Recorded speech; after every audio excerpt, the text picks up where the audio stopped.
모아주셨습니다.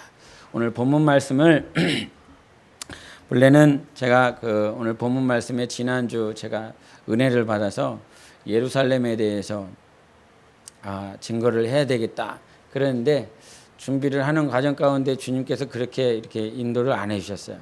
그래서 오늘 여러분에게 하나님께서 꼭 필요한 말씀이며 또 그렇게 되어질 수 있기를 또 축원하는 마음입니다. 마태복음 24장을 보시면 24장 보는 거 아니고요. 마태복음 24장으로 들어가면 그 24장에서 예수님께서 성전이 다 무너질 것이다. 회파될 것이다. 그리고 난 다음에 마지막 때에 대해서 이렇게 말씀을 하십니다. 그래서 마지막 때 환란이 이러한 일들이 벌어질 것이다. 이런 말씀을 하세요. 그 말씀을 하시기 바로 전의 말씀이 오늘 23장의 말씀이고 오늘 본문의 말씀입니다. 그래서 성전이 회파될 것이다. 마지막 때 환란 때가 이렇게 진행될 것이다. 바로 직전의 말씀이에요. 그래서 오늘 말씀을 잘 들으시면 여러분이 마지막 환란 때를 마지막 하나님께서 우리를 지키심에 어떻게 지킬 것인가. 마지막 환란 때는 성전도 회파된다. 성전도 무너진다. 그 환란 때를 어떻게 이겨낼 것인가. 그래서 오늘 37절을 한번 같이 보시겠습니다. 37절 시작. 예루살렘아 예루살렘아 선지자들을 죽이고 내게 파송된 자들을 돌로 치는 자여 암탉이 그 새끼를 날개 아래 몸같이 내가 내 자녀를 모으려 한 일이 몇 번이더냐. 그러나 너희가 원하지 아니하였도다. 아멘. 예루살렘이라고 하는 그 예루살렘은 하나님께서 자정하신 것이지요. 하나님께서 계신 것이고 하나님의 만나주시는 것인데 이 예루살렘을 주님께서 뭐라고 말씀하시냐면 예루살렘아 예루살렘아 암탉이 자기 새끼를 모으려고 한 것처럼 내가 네 자녀들을 모으려고 몇 번이나 했느냐. 몇 번 했다는 겁니까? 한 번이요, 두 번이요, 세 번이요. 선지자들을 우리가 비유해 보면 마태복음에 보면 예수님께서 이렇게 비유를 하시잖아요. 종들을 자꾸 보내시어요. 이 종들을 보내고 다른 종들을 보내고 그런데 그 종들을 항상 그들은 죽이고 박해했어요. 그리고 결국에는 아들을 보내셨는데 예수님께서 이와 같이 선지자들을 보냈다. 그런데 예루살렘은 그것들을 받아들이지 못했고 결국은 죽였으며 마지막 때에 자기 아들까지 오셨는데 그 아들을 알아보지 못했습니다. 예루살렘이 가장 중요한 건 무엇일까? 예루살렘이 되기 위해서 가장 중요한 건 당신이 보낸 자들을 알아볼 수 있는 안목이 있어야 되지 않겠습니까? 또한 마지막 때에 오신 아들 예수 그리스도를 알아봐야만이 그것이 예루살렘입니다. 근데 요한복음 1장 5절에도 말씀하셨고 10절에도 말씀하신 것처럼 세상에 빛이 임하였지만 그 빛이 알아보지 못했습니다. 그가 세상에 계셨으며 세상은 그로 말미암아 지은 바 되었으되 세상이 그를 알지 못하였고 그러셨어요. 알아보지 못한다는 거예요. 어디는 세상은 그가 세상에 계셨지만 세상은 알아보지 못해요. 그런데 주님이 정작 알아봤으면 하는 자들이 있어요. 나를 좀 알아봤으면 좋겠다라고 하는 자들이 있어요. 누구라고요? 예루살렘이라고요. 예루살렘은 좀 알아봤으면 좋겠어요. 그러니까 예루살렘이라고 하는 건 이스라엘이잖아요. 하나님께서 택하신 자들이잖아요. 하나님께서 부르신 자들이잖아요. 우리가 마태복음 24장에도 보면 이런 말씀이 있어요. 그날 환란 후에 해가 빛을 잃고 달이 빛을 잃고 저 별들이 하늘에서 떨어지고 인자의 징조가 하늘에서 보이고 많은 족속들이 통곡할 것이고 그 족속들이 통곡하는 그때에 인자가 구름을 타고 구름과 영광 가운데 오는 것을 보리라. 근데 그때 보는 그때에 예수께서 큰 천사들과 함께 그 천사들을 보낼 것이고 그 천사들이 보내지고 나면 천사들이 하는 일이 있는데 당신이 택하신 자들을 하늘 이 끝에서 저 끝까지 사방에서 모으리라 말씀하셨어요. 언제요? 환란 후 즉시 그러셨어요. 그러니까 그 환란 때까지 이 택하신 자들을 하나님께서 계속 부르신단 말이에요. 우리는 택한 자들입니다. 여러분이 인정하든 인정하지 않든 하나님께서 예수의 이름으로 우리를 택해 주셨어요. 그래서 나를 좀 제발 알아줬으면 하는 자들이 누구라? 하나님이 택하신 자들. 그래서 이 말씀이 결국은 예루살렘인 것입니다. 그래서 근데 이 예루살렘이 정작 선지자도 보내고 아들 예수 그리스도도 보내지만 알아보지 못하는 거야. 내가 세상에 속했는지 하늘에 속했는지 어떻게 알 수 있어요? 이 땅에 속한 자는 이 땅의 것을 알아요. 어떤 세상 프로그램 얘기하면 세상에 이런 프로그램이 있단다 그러면서 제가 얘기하지 않아도 다 잘 알아요. 마찬가지로요. 영적인 사람은요. 저 사람이 무슨 얘기하는지 뭐에 관심 있는지 알아요. 주님이 만약에요. 여기 중앙에 와서 이렇게 딱 이렇게 제가 설교할 때는 안 보는데 주님이 여기 계신다고 보내. 주님이 여기 계셔서 여러분 보고 있다라고 그런다면 여러분 주님 보시는 것이 기뻐야 되잖아요. 감사가 돼야 되잖아요. 짜증나 빨리 예배 끝났어. 이게 아니잖아요. 저는 오늘 제 10년 가운데 주님 이 자리에 정말 자정하시고 있다라고 하는 그 마음을 주셔서 그런 마음을 가지고 찬양을 드렸어요. 그렇게 기도했어요. 자, 예루살렘은 누구 알아봐야 된다? 예수님 알아봐야 된다. 그것만큼 중요한 게 없어요. 땅에 속한 자들은 땅의 것을 알아보고요. 땅의 것을 지금 얘가 뭔 얘기하는지 다 알아들어요. 돈 얘기하고 있는지 아니면 세상 음란한 얘기하고 있는지 부정한 얘기하는지 세상의 것들은요. 내가 세상에 속하면 듣기 싫어도 듣고요. 알기 싫어도 알고 있어요. 그런데 하늘에 속한 자들은 이 세상의 것에 관심이 없잖아요. 그죠? 관심이 없어요. 여러분처럼. 세상에 관심이 없어요. 그런데 우리의 관심은 예수님께 관심이 있어요. 그렇게 되시기 바랍니다. 그렇게 돼야 됩니다. 하늘에 속한 자의 특징과 땅에 속한 자의 특징은 정말 예수를 알아보느냐에 있어요. 우리가 엠마오로 가는 두 형제 있었습니다. 엠마오로 가는 그 두 형제들 예수님에 대해서 살아있을 때 공생에 대해서 그들이 함께 듣고 보았지만 그 전까지 예수께서 부활하시고 나타나시기 전까지 예수께서 살아나셨단다. 본 자들이 있단다. 그러면서 엠마오 도성을 향해서 막 가고 있었어요. 그때 주님이 오셔서 만나주셨어요. 그리고 성경을 풀어주셨어요. 그 성경을 풀어주니까 가슴이 뜨거웠어요. 주님과 함께 식사하려고 딱 했는데 주님이 사라지셨어요. 그제서야 그들이 알아봤죠. 예수님이셨구나. 내가 왜 그 엠마오 도성으로 가면서 내 마음이 뜨거워졌는지 이제 알았다. 예수님이 느껴지고 예수님을 보이면 마음이 뜨거워져요. 마음이 불같아져요. 그랬더니 여러분이 이게 불이라고 하는 불같은 성령 이런 얘기 하잖아요. 근데 과거에 이제 불이라고 하는 그 불을 심판으로만 자꾸 들어서 이게 저도 그래요. 이게 저도 고정관념으로 무슨 불을 그러면 그냥 심판 저주로만 이렇게 생각되어지는데 전혀 그렇지 않아요. 오늘 찬송가 부르실 때 십자가라고 그랬잖아요. 십자가로 가까이 가게 하소서. 십자가, 여러분 십자가 하면 뭐예요? 죄의 형틀, 이렇게 틀이 박혀져 있잖아요. 죄의 형틀이다. 죄수가 박혀지는 것. 그런데 성경에서 말을 하고 있는 우리가 찬양했었던 그 십자가는 죄의 형틀을 말을 하는 게 아니지요. 네, 그렇잖아요. 죄의 형틀 얘기하는 게 아니에요. 예수 그리스도의 복음 얘기하는 거예요. 그래서 성경 어디를 봐도 십자가는 예수 피와 연결되어 있고요. 복음과 연결되어 있어요. 그런데 자꾸 그렇게 고정관념이 생기니까 십자가 그러면 십자가 말을 안 해야 될 것 같아. 그러나 성경은 계속 그래요. 십자가의 피로 화평을 하셨다. 예수께서 그 달리신 그 십자가로 말미암아 나무에 달린 자마다 저주 아래 있느니 그 달리신 예수께서 나무에 달리신 예수께서 우리의 죄를 친히 담당하셨고 율법의 저주에서 우리를 속량하셨다 그랬어요. 나무가 중요한 것이 아니라 나무에 달리신 예수를 말하고자 하는 것이지요. 십자가를 얘기하자는 것이 아니라 십자가에서 흘리신 예수의 피를 말씀하시고 있는 거지요. 그래서 우리의 심령 가운데 불같은 심령이라고 그래서 불이면 심판이고 저주다 이게 아니라 정말 오순절날에 성령이 우리에게 불같이 임하셨습니다. 그리고 성경의 계시록에 말씀하셨을 때 뜨겁든지 차갑든지라고 말씀하셨죠. 그 뜨겁다라고 하는 것은 그 화산이 있는데 그 화산에 있는 그 유황과 같은 그런 뜨거움을 말을 해요. 그리고 헬물산에서 내려오는 그 시원한 물에 대해서, 차가움에 대해서 말을 하고 있거든요. 여러분, 불에 대해서 고정관념 갖지 마세요.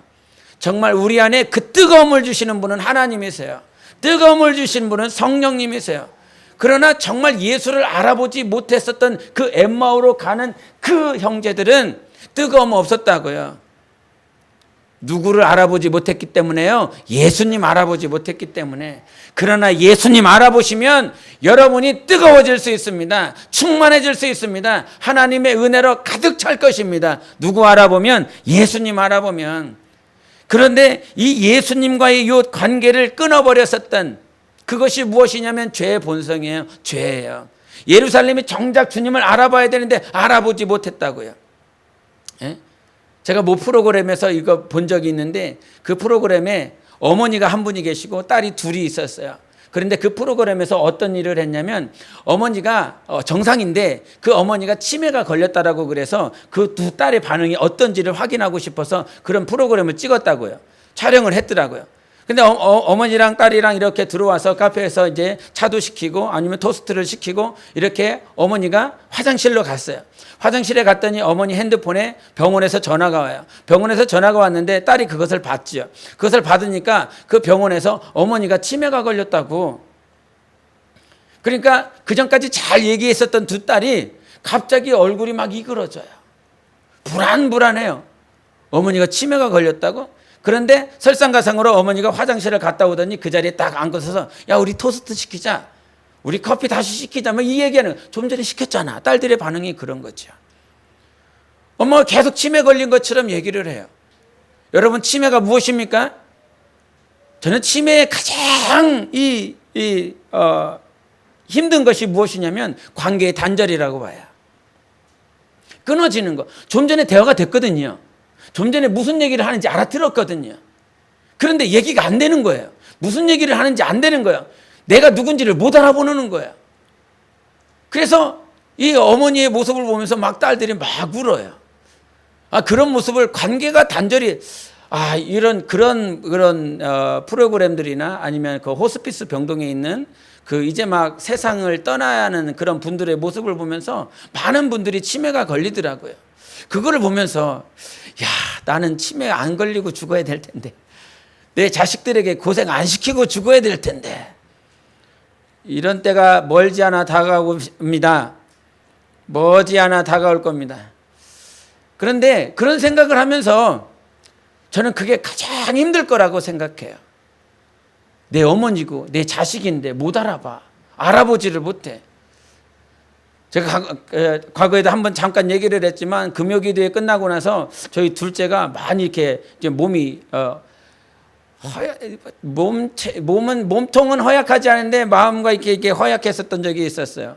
그래서 금요기도 끝나고 우리 이제 끝나고 나서 저희 가족들이 간식을 먹고 있는데 이 이제 몸이 허약하니까 이 방 안에서 자고 있었거든요.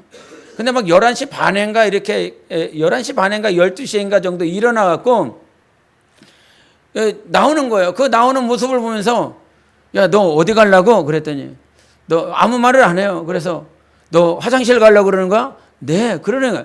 말을 하는 거예요. 그런데 화장실로 안 가는 거예요. 싱크대 앞으로 가면서 싱크대 앞에서 가만히 서 있어요. 제가 왜 저러나? 그래서 저도 유심히 봤더니 띠띠따따 띠띠따따 띠띠따따 그러는 거야.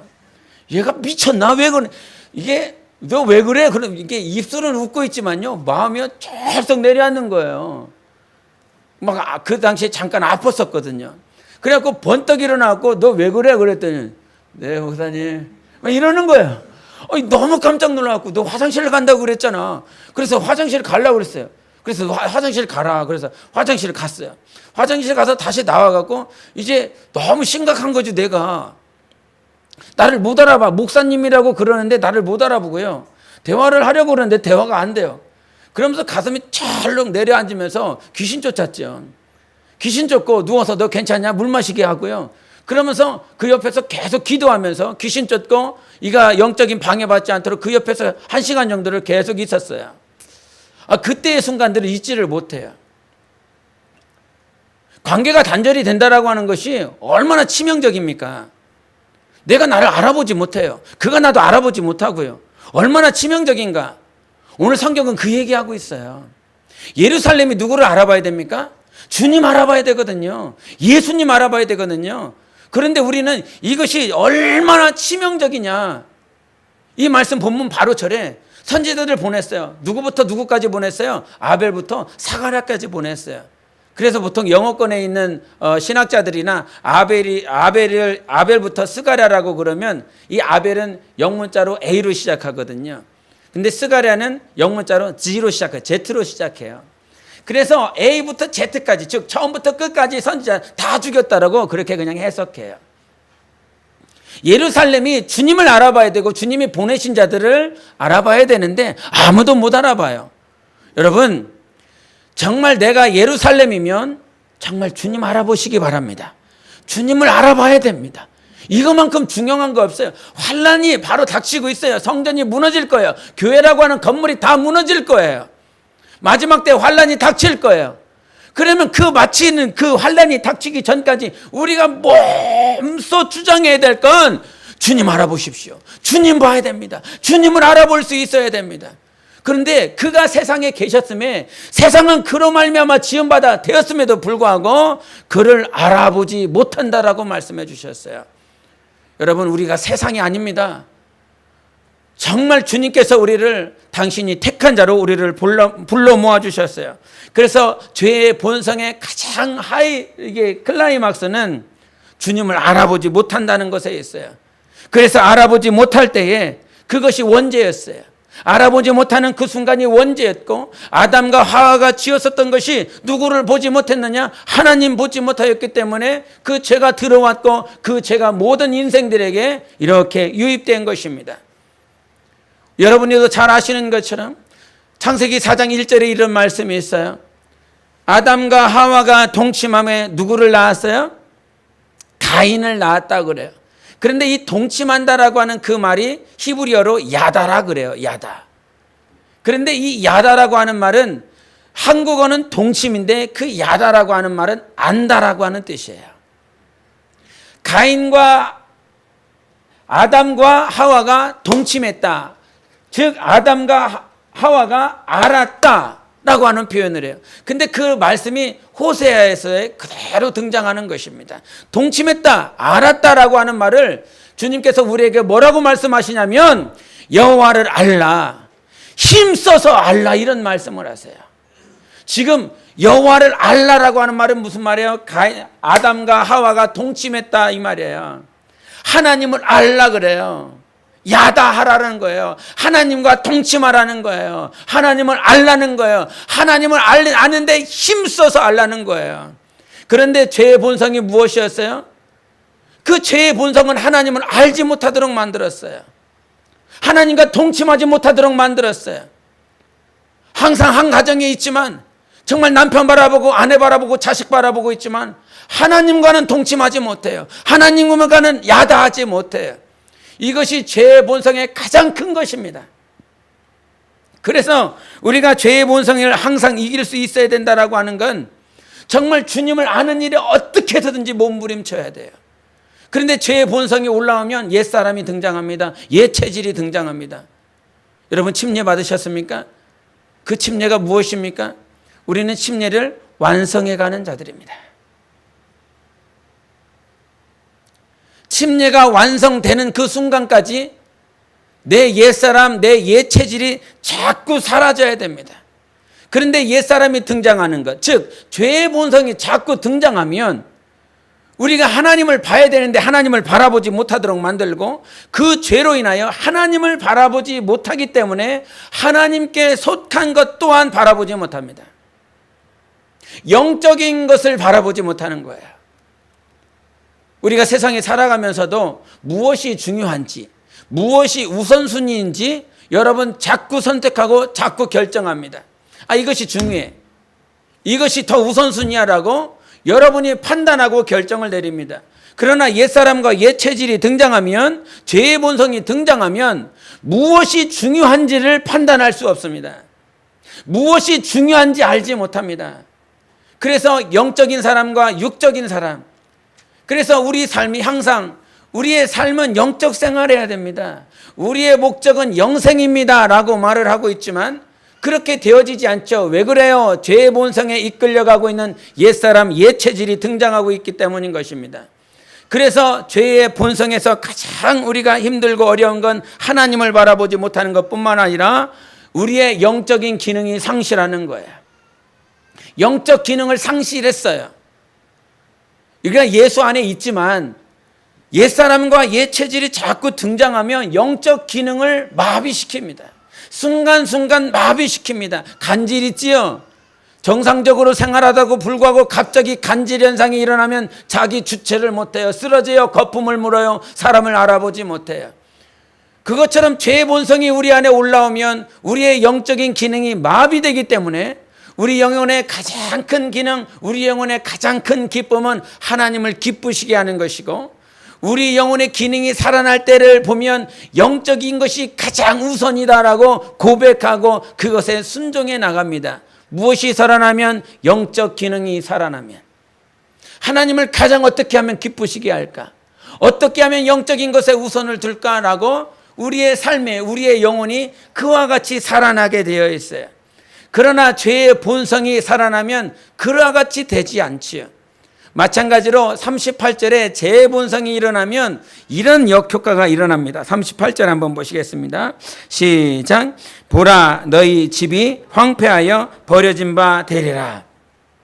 죄의 본성이 올라왔을 때 나만 죄의 본성이 올라와서 뭐 이렇게 옛사람이 옛체질이 올라와서 이거로 끝나지 않아요. 성경을 유심히 보면 죄의 본성이 올라오면 정말 그 사람으로 인하여 그 가정이 망하고 그 도시가 망하고 그 민족이 망했어요. 솔로몬이 어떻게 망했어요? 이스라엘이 어떻게 망했어요? 솔로몬에게 죄의 본성이 올라오며 즉 우상 앞에 가까이 나아감으로 민족이 멸망했습니다. 롯을 한번 볼까요? 롯이 동서남북을 바라보고 아브라함은 하나님이 기뻐하시는 것을 택했지만 롯은 자기 육적인 것에 관심을 갖고 소돔과 고모라가 번영하고 화려해 보였기 때문에 그 소돔과 고모라를 따라서 갔습니다. 그 소돔과 고모라를 따라서 감으로 결국은 자기 가정이 멸망했어요. 모압과 암몬이라고 하는 그 두 딸로 인하여 이스라엘을 대적하는 그 두 민족, 그 두 백성이 그와 같은 잘못된 죄의 본성으로 끌려감으로 나타나게 되었어요. 다윗도 마찬가지죠. 그 다윗으로 인하여 자기가 정말 충신으로 여겼었던 그 충신 우리아를 전장터에서 죽게 만들어 버립니다. 무엇이 올라오면, 죄의 본성이 올라오면 무엇이 중요한지를 몰라요. 죄의 본성이 올라오면 영적 기능이 마비가 돼요. 여러분도 지난 한 주간 봤겠지만 노회찬이라고 하는 의원이 죽었지요. 자살해서 죽었습니다. 자기는 자기 양심상 정치 자금 받지 않았다라고 이렇게 매스컴에서도 이렇게 대놓고 말을 했습니다.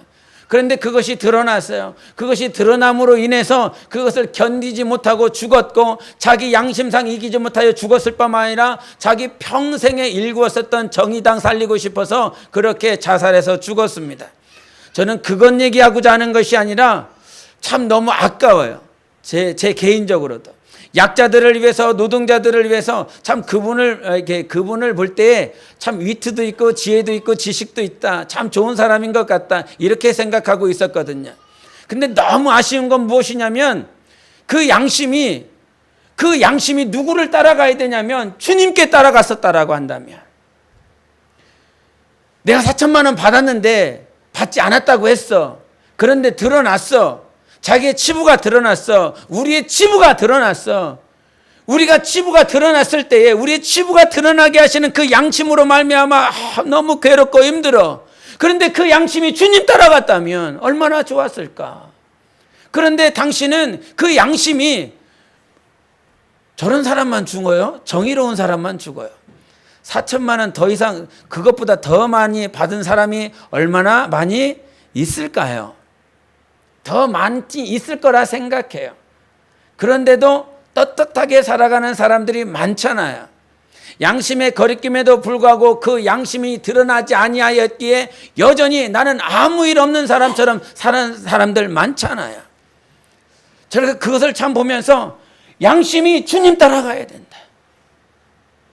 우리의 양심이 온전한 거 있습니까? 없습니까? 없습니다.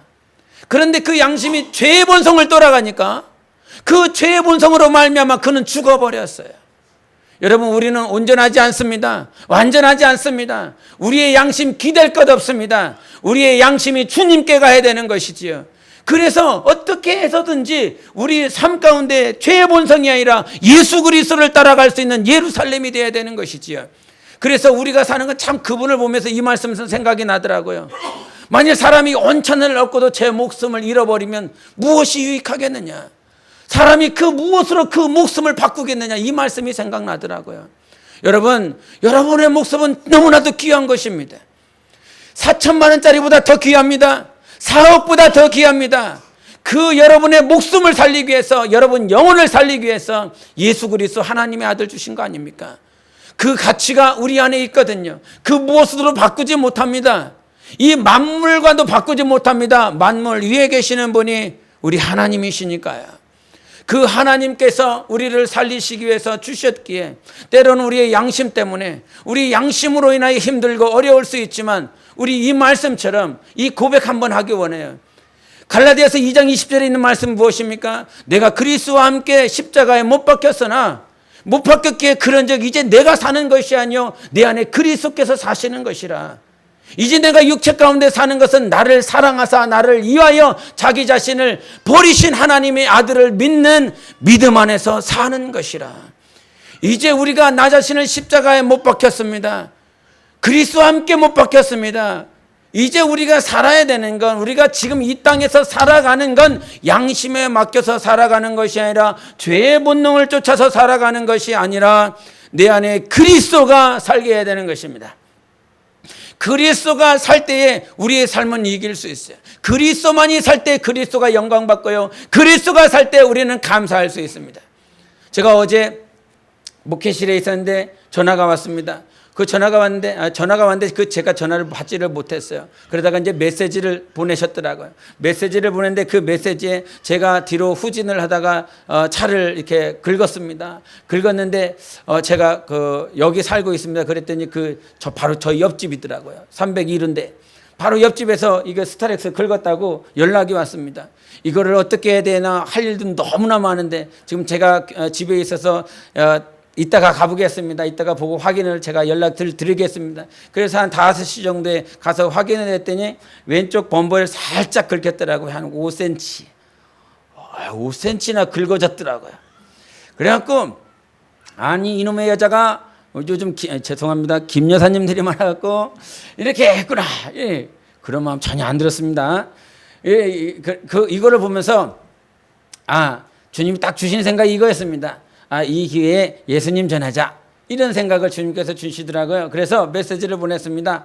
살짝 긁었습니다. 차를 몰아봤더니 차 아주 잘 굴러갑니다. 이 무더운 여름에 무덥지 마시고 즐거운 주말 되세요. 더불어서 예수 그리스도 모시고 믿으셔서 더 행복한 기쁨을 누리시기를 바랍니다. 이렇게 보냈습니다. 그랬더니 아무런 대답이 없는 거예요. 아니 이 여자가 대답이 있어야지. 그러니까 한 30분 지났을까? 30분 지났는데 띵동 하고 초인종 벨이 눌렀습니다. 그러면서 누구십니까 이게? 더우니까 우통 활딱 벗고 이렇게 저녁을 먹고 있었거든요. 우리 아이들도 다 이렇게 더우니까요. 딱 먹고 있는데 띵동 하니까 깜짝 놀라갖고 방에 들어가갖고 이제 옷을 딱 걸쳐 입었는데 이제 저희 사무까지 우통을 벗으면 안 되니까 이렇게 옷을 제대로 입고 이렇게 나갔어요. 나갔더니 옆집에 계신 그 아주머니가 오셨더라고요. 그러면서 이런저런 얘기를 하면서 우리 사물 목을 이렇게 끌고 옆집으로 끌고 들어가면서 우리가 다다음 주에 이사를 가는데 혹시 가구 찜하고 싶은 거 있으면 찜하시라고. 그러면서 이렇게 하더라고요. 그리고 복숭아 이렇게 한 박스를 이렇게 가져왔어요. 복숭아. 오늘 보셨는지 모르겠습니다. 이렇게 부엌에 갑자기 식탁 위에 복숭아 한 박스가 있었습니다. 그 아주머니가 주셨습니다. 그러면서 얘기를 하기를 자기가 갈라디아 교회를 15년 다녔는데 힘들고 어려운 일이 생겨서 갈라디아 교회가 아니라 갈릴리 교회, 갈라디아 교회는 저기 이스라엘 아시아에 있습니다. 죄송합니다. 갈릴리 교회 맞죠? 네, 갈라디아 교회 아니에요. 갈릴리 교회를 15년 다녔는데 못 다닌다고 지금 힘들고 어려운 일이서 자기 아들도 여기 비전 교회를 다니고 있었는데 잘 다니다가 뭔 일이 생겼는지 안 가고 있다고. 그 말을 들었는데 내가 얼마나 감사한지 모르겠더라고요. 복숭아를 받아서 감사했어요. 가구 찜을 이렇게 하고 그래갖고 장롱하고 침대에 가져오겠다고. 놀 데도 없어요 이제. 그 원룸에서 나올 때는 짐 조금이었는데 다음에 이사 갈지 안 갈지 모르겠지만 여기서 죽었으면 좋겠는데 다음에 이사 갈 때는요 한 5톤 트럭은 있어야 될 것 같아요. 근데 뭔 얘기를 하고 싶냐면 만약에 내가 그거 스트레스 잠깐 우리 차량 관리하는 집사님한테 혼날지 모르겠다. 이거 해야 되는데 5cm 긁어먹은 것 때문에 이거 5cm 이거 칠하기 위해서 제대로 만들기 위해서 이거 주세요. 그런 말 했다면 그 사람의 마음을 얻을 수 있고 그렇게 교회를 떠나 있는 그 영혼 자기 자식도 그렇게 떠나 있는데 그 마음을 주님께로 돌릴 수 있었을까? 여러분이 손해보는 일이 있어도 내가 물질적으로 내 마음의 감정이 손해보는 일이 있어도 저는 이 얘기하고 싶은 거예요. 갈라디아서 2장 20절 얘기하고 싶은 거예요. 내가 십자가에 못 박혀 죽었지만 그 죽음과 함께 내 안에 예수 그리스도가 살 수 있는 그 삶이 되었기 때문에 정말 힘들고 어려운 순간에 죄의 본성이 올라오는 것이 아니라 그리스도가 살게 하는 역사가 있기를 원합니다. 정말 주님만 살기를 원해요. 그냥 그 시간을 참 보면서 감사했어요. 그러면서 주님, 제가 속으로 그랬어요. 주님 저 잘했지요. 그러니까 주님이 에라이 잘했다 그러는 거죠. 우리 삶에 주님을 기쁘시게 하기를 원해요. 무엇이 물러가야 돼요? 죄의 본성이 물러가야 돼요. 저는 오늘 23장에 보면서 정말 무서운 거 봤어요. 그 무서운 거를 여러분과 함께 보고 싶은데 우리 13절 한번 보시겠습니다. 13절 23장 13절 시작. 화했을진저 외식하는 서기관들과 바리새인들이여 너희는 천국문을 사람들 앞에 닫고 너희도 들어가지 않고 들어가려 하는 자도 들어가지 못하게 하는도다. 우리 16절 시작. 화했을진저 눈먼 인도자여 너희가 말하되 누구든지 성전으로 맹세하면 아무 일 없거니와 성전의 금으로 맹세하면 지킬지라 하는도다. 23절 시작. 화했을진저 외식하는 서기관들과 바리새인들이여 너희가 박하와 해양과 근체 11조는 들이되 율법에 더 중한 바 정의와 긍휼과 믿음은 버렸도다. 그러나 이것도 행하고 저것도 버리지 말아야 할지니라. 아멘. 이렇게 계속 나와서 이제 다 읽을 수가 없어서 뭐를 얘기하고 있냐면 외식하는 자들아, 회칠한 무덤들아, 너희들은 정말 천하를 다니다가 한 영혼을 구했는데 그 한 영혼을 지옥 보내는구나. 너희들도 들어가지도 않고 들어가려고 하는 자들도 그 지옥문을 막아버리는구나.